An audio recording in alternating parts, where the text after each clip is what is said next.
Hello, ho, ho, everybody, and welcome to the Daily Splat. Today is our 7th video out of 12 relating to the 12 days of Christmas, or the 12 Splats, or whatever, where we just do a quick examination of something that is a bit Christmassy. Now then, today we will be exploring something which I suppose we had touched on a little bit before, which is the Christmas movie. In the very first one of these I talked about A Christmas Carol, which was the classic Charles Dickens stories, and I touched on the different film adaptations of it and how it survived those adaptations. Now, they're generally good Christmas films. Unfortunately, the Christmas movie is generally of a poor nature. The reason I'm talking about this today is because Love Actually is on the television at the moment, and despite the fact that when it first came out I thought it was alright, it doesn't improve with repeated viewing. It's a bit The thing with Love Actually, though, the reason it's so popular is because it was the first film of this sort of idea, is that you pick a holiday, in this case Christmas, you then find as many actors who are well known and well liked and available, and you put them in the film.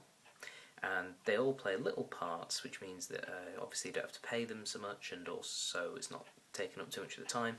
You put it all together and you've got a story with some of the biggest names in it. I mean, just thinking of the ones I just saw us through there, you had Alan Rickman, Emma Thompson, Colin Firth, what's her name, Keira Knightley, the one that was in Pirates of the Caribbean, pretty sure it's Keira Knightley,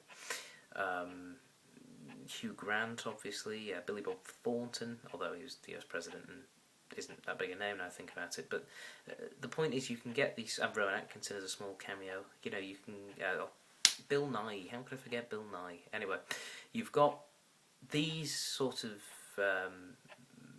actors all coming together, playing small parts but doing, you know, a pretty standard job with it. But the point is, it just creates this sort of, and Liam Neeson, sorry, I'm just remembering who's in it as I go. Yeah, they essentially have this film where you've got lots of people you know. So, if you've got somebody who quite likes Alan Rickman and Liam Neeson and Rowan Atkinson, they'll get something from this film. You can appeal to quite a lot of people, and the film industry has started to pick up on this now. I mean, you saw a few years ago there's a couple of rom-coms which have moved into this area. There was an American one called, I think it's He's Just Not That Into You. That was like several different stories all spaced out with some well-known American actors. And then there was one called Valentine's Day. Now, I haven't seen that one and have no desire to. Sounds dreadful, but again, that went with all the big stars.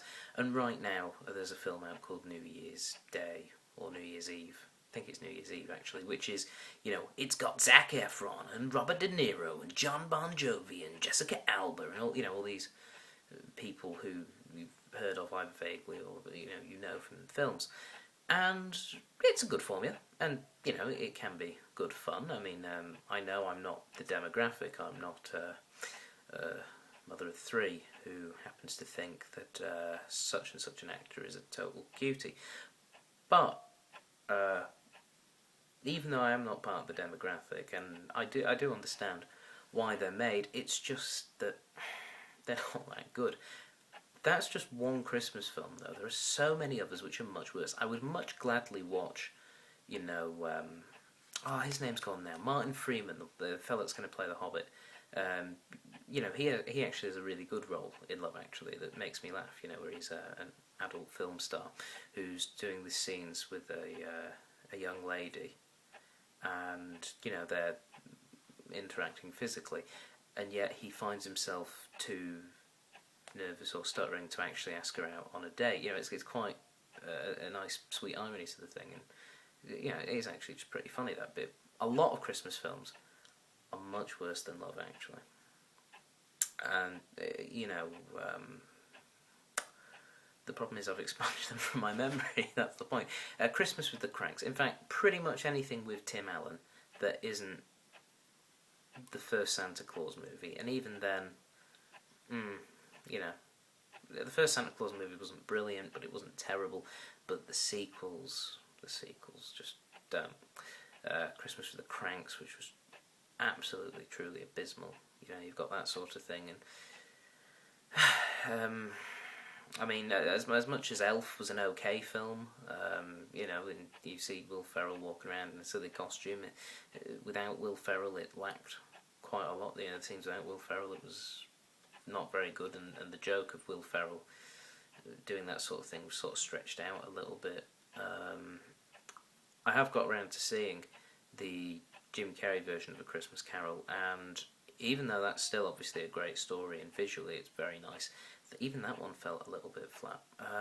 So generally the Christmas themed films don't really appeal to me in particular, I suppose, but also